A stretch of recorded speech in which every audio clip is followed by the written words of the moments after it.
what he does say, for a lot of it, actually is particularly true. Even the last statements where he's saying a membership at an exclusive club or a golf course or a business lounge will probably make you more valuable than a six-pack could. That is true, although at the same time you could also argue that you're also particularly valuable if you do have a six-pack, because the actual percentage of human beings who have a six-pack on the planet is in the... The royal penis is clean, Your Highness. Welcome to the Breakdown Podcast, where I talk about love, sex, and relationships from a guy's perspective, as well as a bunch of other guy shit. The man on the mic is a man who likes his women the same way he likes his yogurt. He is also a man who may include jumping to conclusions to his cardio routine. It is none other than your tall, dark, and mildly handsome man, Sir Denver B. And I am here because there is misunderstandings and I need to put some sense into the streets. Because apparently it seems like some of y'all just seem to be jumping to the wrong conclusions, and someone needs to put you guys back on track. Or at least some of you. And I intend on doing that. Not that you've asked, but because, you know what, I'm a content creator and I talk about shit. I might as well talk about this as well. And should you like it, should you not like it, should you want to give a different form of feedback, or should you want to suggest a potential topic, then you can hit me up via the DMs. My DMs are always open. The links to the social media are always in the description below, and they rarely ever change. So, you can hit me up through there, and I always appreciate a nice follow whenever you stumble across my social media pages. If you can, a follow would be appreciated. But so far so good, and I look forward to interacting with some of you. But all that said and done, I do kind of need to move to the main topic of this episode, because it's kind of burning something in me, because it involves something that I enjoy doing so much, and I do kind of have to address something that I feel people just have wrong about it. But before I can do any of that, I want to kick things off by discussing an influencer. And I know I talk a lot about influencers saying some shit, but in this case, I'm not saying it because it's a bad thing. I'm just saying it because I think that she, because it's a woman, has the wrong idea on this entire thing.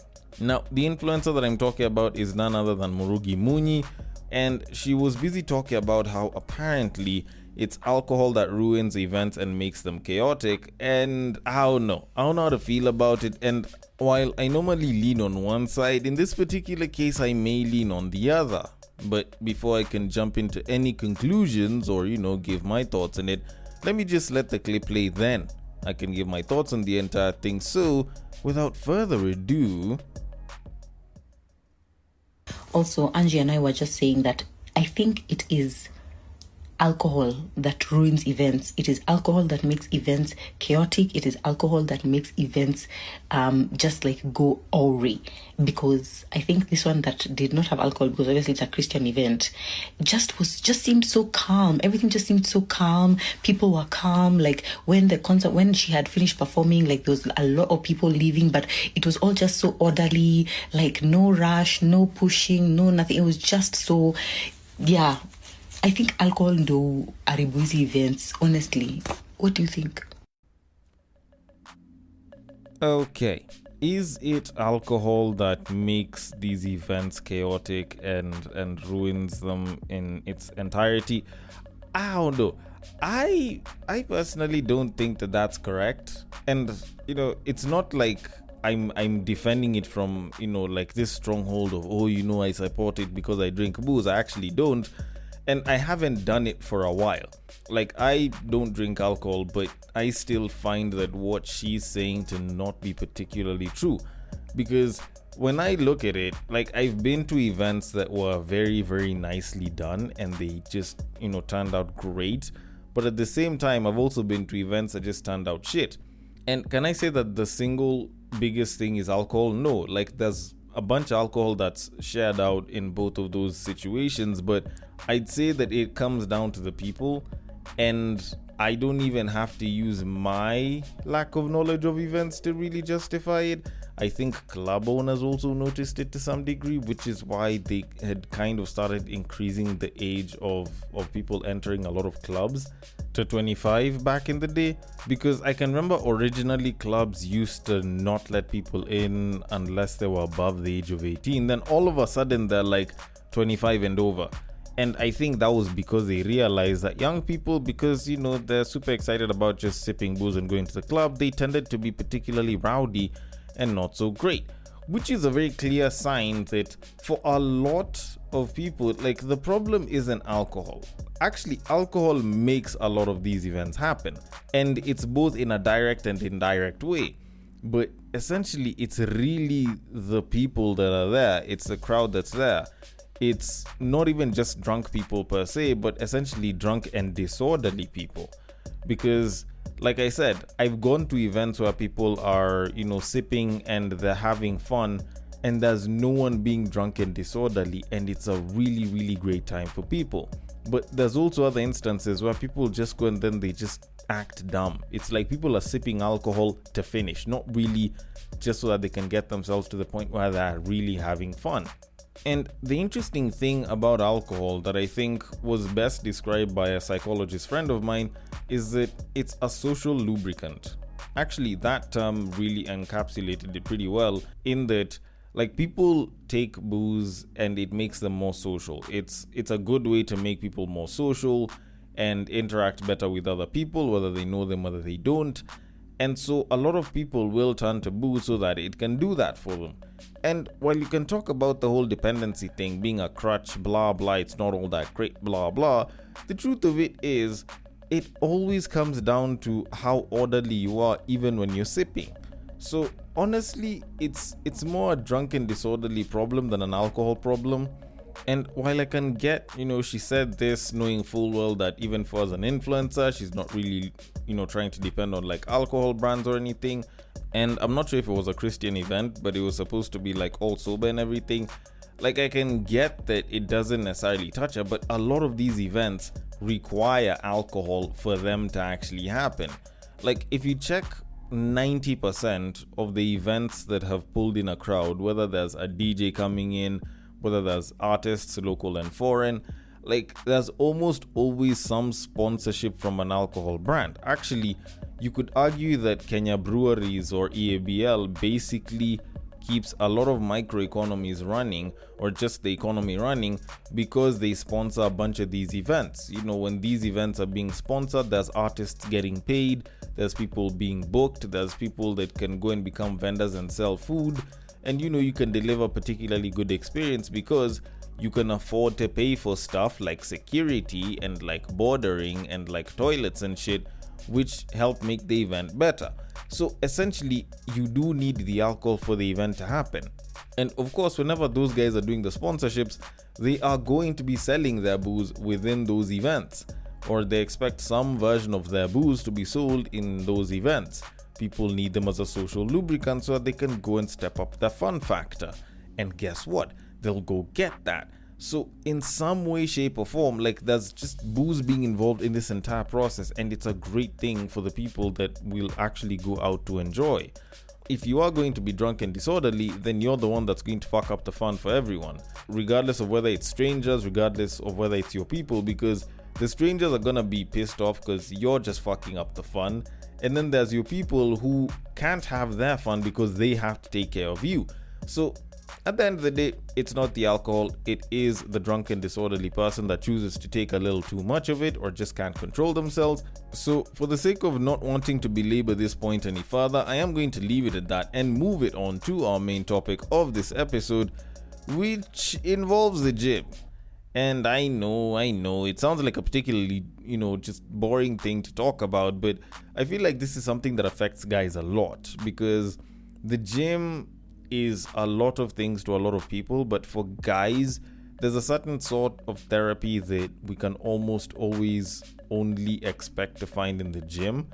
Not just because it's something that's believed, but it's something that a lot of guys preach. If you've been cheated on, if you had a bad breakup, you'll normally see guys just commenting or telling you, I'll see you at the gym on Monday. And it's usually just a way of saying, you know what, get back into the gym. It's a good way to get yourself back into the groove. And while people can give it all of this, like flair, and people talk about how the gym does so much, I do feel like people might be taking it a little too far, or some people might take the idea of what the gym can do for a person a little too far. But that's not just something that I feel. It's something that I saw on a Reddit post not too long ago. And it was a guy that basically said that he's quit the gym and he doesn't regret it, because that's actually the title. It is, I quit the gym and I don't regret it. And he had some particularly interesting points. Now, while I do agree with a bunch of the stuff he said, there's a lot that I feel that he actually got wrong. And that's what I want to talk about. But before I can say anything in regards to that, I will read the Reddit post, then I can give my thoughts on it. So it says, and I quote, "When you're young, everyone hypes the gym like it's the holy grail. It'll fix your problems. It'll make you confident. Girls will love you. You'll feel unstoppable. And for a while, it works. You get the dopamine hits. You feel disciplined. You strut around in tighter shirts. You convince yourself your whole identity is carved into those biceps. But here's the truth. The gym is a treadmill with weights. You never arrive. You're chained to it. Skip a week, you shrink. Skip a month, you look like you've never been. You're forever micromanaging food, drinks, macros, flexing in mirrors like it's a part-time job. And here's the cruel part. The gym doesn't even reward you the way you think it will. Women aren't flocking to your pecs. They're usually not impressed at all. The people hyping you are other dudes who want your body more than the women do. At some point you realize you're basically competing in a sweaty beauty pageant judged by men. Meanwhile, your gym focus doesn't make you smarter, richer, or funnier. You can't deadlift charisma, you can't bench press income, you can't squat your way into being interesting. So I walked away. I still stay healthy, eat well, and keep active. But I realized what really changes in your life isn't chasing a bigger chest, it's building your brain, your wallet, and your charm. A membership at an exclusive club, golf course, or business lounge has made me more valuable than any six-pack ever could. The truth is, gym life is intoxicating when you're young, but long-term, at 40 plus, it doesn't cash out. The weights don't love you back." End quote. Okay, now, the guy does have some particularly interesting points, and what he does say, for a lot of it, actually is particularly true. Even the last statements where he's saying a membership at an exclusive club or a golf course or a business lounge will probably make you more valuable than a six-pack could, that is true. Although at the same time, you could also argue that you're also particularly valuable if you do have a six-pack, because the actual percentage of human beings who have a six-pack on the planet is in the single-digit percentile. So if anything, you are something that is particularly interesting. But you know what? That's just me nerding out. And I didn't come to nerd out about shit like that. I didn't come to say, oh, you have something wrong with the gym, blah blah blah. Oh, the problem isn't the gym, it's you. It's really not just like that. Okay, I will kind of say stuff about that, when I get there. But first of all, I want to at least start by admitting that the guy actually has a fairly solid point. Because let's be particularly honest, especially today, the gym is kind of overhyped a little bit. Like, it's not overhyped. There are definite benefits to it, but I do feel that it is a little overhyped. And the reason I say that is because when you look at how people speak about the gym today, it's looked at as this solution to so many problems, especially for guys, even for women nowadays, but more so for guys, where it's like, had a bad breakup, go to the gym. Got cheated on, go to the gym. You want to bag a babe, go to the gym. You're going through some issues, go to the gym. Like, it's all of these things that are being, thrown at the gym as like, oh, there's all of these problems and the gym should supposedly fix them, which isn't really the truth. And depending on your age, or depending on the person, you might actually end up finding that the gym might be or not be the answer to the issues that you are facing in that time. And even if they are the answer, it's not like they're the full answer. They're just a part of this entire solution that has a couple of steps or a couple of sections to it. And I think that's where this guy kind of went wrong, because I personally feel like the dude did have a point, but he kind of missed the mark quite a bit, because he kind of forgot what the gym is used for. in that he assumed that him going to the gym is going to solve a bunch of these problems, yet he didn't pay too much attention to what the actual solutions to said problems were. Because when the guy is saying that, you can't bench press charisma, he put all of his identity, or, you put all of your identity into your biceps, you can't bench press income and shit, you can't squat, being interesting. Like, all of those things are true, but they are a part of the solution. They aren't the solution in and of themselves, but they're a part of the solution. Actually, a pretty big part of the reason why, if a guy is trying to bag a babe, or if a guy is like fresh from a breakup and he wants to go and bag some babes, and guys will tell him to go to the gym, is because more often than not, those guys probably will have been in this situation where they didn't pay that much attention to their bodies. They probably got fat, or they just got into poor shape while they were in a relationship because they didn't really have any reason to go to the gym, or whatever reasons they had, they just couldn't back it up, because it's not like the gym was really something that they put on a very high pedestal. And them coming back to the gym allows them to, one, try and work on their body so that they can look better in clothing, but also, and this is probably even the more main part of it, develop their confidence again. Because working out and the endorphins and the whole feeling of achieving something, it makes you confident enough that you can try and chase more things. You can take a little bit more risk, because if you succeeded with this one thing, then you can probably succeed with others. That's essentially what you being told go to the gym, or I'll see you at the gym, kind of stems from. Because it's not about building the biggest muscles, because I kid you the hell not. Like, this guy discovered it, but I feel like more and more guys need to be told this. Like, the buffest guys aren't usually the most attractive to women. Like, most women will look at the buffest dudes and see them as pretty vain, and for the most part they usually don't care. Like, even on a statistical level, it's the guys with the dad boards that tend to bag babes. Now, granted, the idea of what a dad board is kind of does fly up in the air here and there, because sometimes people will say that a dad board is Vin Diesel, and Vin Diesel is actually particularly big. He's just a little bit meaty and has a little bit of a gut, but he is still a particularly buff guy in most of his movies. But now, when you look at it, there's guys that are basically trying to look like Chris Bumstead or Arnold Schwarzenegger in his prime, yet the truth of it is that's not what's going to attract most of the women. It's something that looks a little bit better than what the normal guy, quote unquote, looks like. And that's for the women that are into that kind of thing. There's babes that are into super skinny guys, there's babes that are into fat guys. So it doesn't mean that it'll obviously work for you just because you're going to the gym and you believe that you look good and other guys will tell you that you look good.